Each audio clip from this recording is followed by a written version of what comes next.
What are these? These are part of my houseplant, and they are part of the Dracaena family, which, oddly enough, is called a dragon plant. Dracaena is Greek for or Latin, I'm not too sure. Look it up. I think it's Greek for dragon.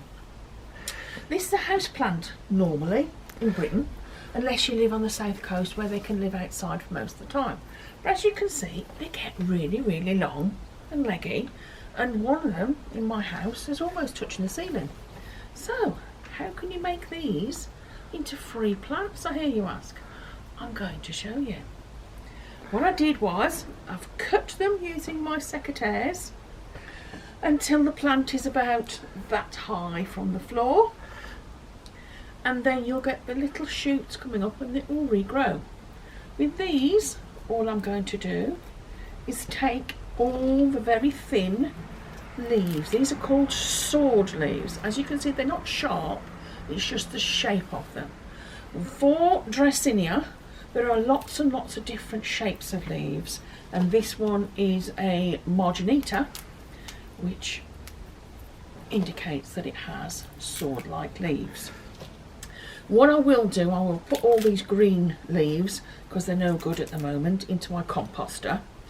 You could, if it was in the summer when we were doing this, leave them outside, because the birds will absolutely love them for a bit of their nesting, and little creatures will make their habitats out of them. But the rest of the time, by the time these dry out, they'll be no good to anyone. Right, so I'm going to put those in my compost. As you can see where it's moved towards the light as I've turned the plant round. What I'm then going to do is cut it in about 30 centimetres. I'm going to pop them in a glass of water, and I'm going to do this with the other two as well.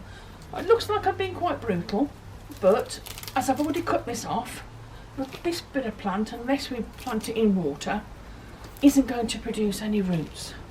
So rather than all the energy go into producing more leaves, which we don't need at the moment, we need roots, because that's what will make a plant grow.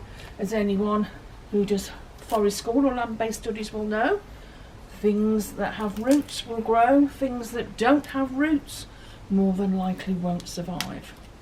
Okay, I'm just taking that little bit off, and again I'm going to cut it about there, a bit longer that one is, and again about there. Now I'm planting them the same way in the water, same way as they were growing. If I did them upside down, we wouldn't get the root system. And one last one, which was even longer.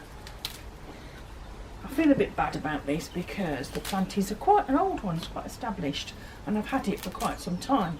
And I was looking on the internet about how common these are, and they are quite common hot house plants, but you usually get them quite small, and this is how you normally propagate them.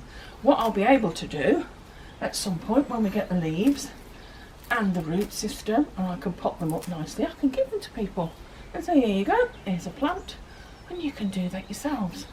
I've had this one for about 15 years, I think. Might be a little bit longer, but I say I've cut it down several times and it always comes back. Chop, chop, yeah, chop. Okay, I'll pop them in this glass, and what will happen, little white nodules will start to grow at the bottom, and that'll be where the roots come from, and then you'll start to get the green fronds. Each week I'll take a photo and I'll put it on Class Dojo so you can see how well they're doing. They'll go onto a windowsill with nice sun, so they'll have lots of sun, and I've used ordinary tap water. I do have a water butt, but this time of year you've got all those little creatures that live in the water, all natural things that are all asleep, and if I drew some off, put it in that glass and put it in my living room or on the kitchen windowsill, they'd suddenly wake up because it's a bit warmer, and I'd have lots of little flying bugs and insects in the house, which I don't want. So that is a simple way of propagating a Dracaena. dragon plant. I know some people in various pathways have been learning about dragons this week, so I thought it was quite apt. Now, something else I want people to think about. Some of you, hello Mr. Magpie, are well aware that I collect fossils and rocks and have done since I was a child. And oddly enough, I'm just going to secure those so that they are safe. I had some gravel delivered the other day because I like to put the gravel over the top of some of my plants so that it just looks a bit pretty and a bit neater, and it also acts as a weed suppressant. A land-based studies tip there when we talk about weed suppressants and mulches. Later on the week I'm going to be transplanting these, and I'll be putting a nice little bit of gravel on the bottom. And I was looking through the gravel because it was quite a pretty one. I personally choose Gold Coast Gold, and they're tiny little bits of gravel that you find on the beach, on the shore, and it's a specialist company that has a license to specifically quarry certain amounts of this gravel. I was looking through it and I found, and amongst lots of other things like flint and all sorts of other things, these two. I'm going to show you. Now, they don't look really like ordinary stones. You can see they've got an indentation and they've got a line there, and they look a bit weird. It's a smaller one, so obviously bits of that's been broken off, and it reminded me of something. So I went into my fossil cupboard, as everyone has, I'm sure, and I found the very first fossil that I ever found when I was about 5 years old, and it was on a beach not far from where I was born, and my great uncle told me it was called a devil's toenail, and I was so intrigued I kept it. It's not the best specimen I've ever found, and I've got much better ones, but because this is the first fossil and it kind of started me off on my passion of rocks and fossils and things, but I kept it. And you can still see some of the muck that was in there because I've never really cleaned it properly, and it's the same shape. And I don't know whether you can see, but it's got ridges on it. And when I was older, I found out that this is quite a common fossil, and it's actually a mollusk, and it's almost like an oyster, and it's that way, and then it had a little hinge and it had a flat top, but most of the time the flat top and obviously the insides have long gone.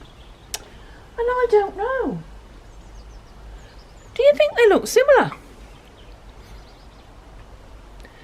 They certainly do to me,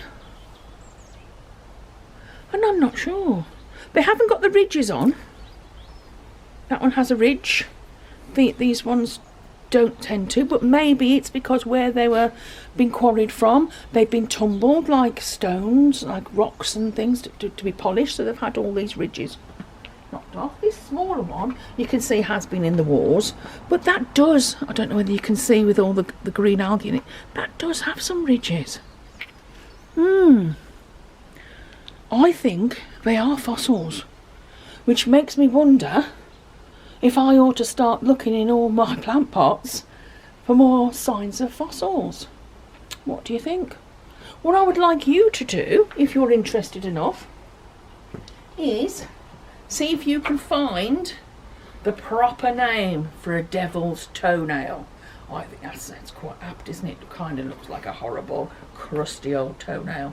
But yeah, see if you can find one. And you never know, because they are so common, and there are fossil beds around Barbican, not far from school.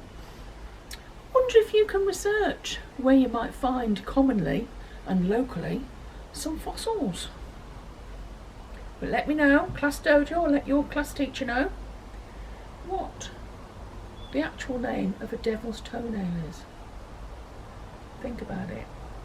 Stay safe, and I'll see you soon. Bye for now.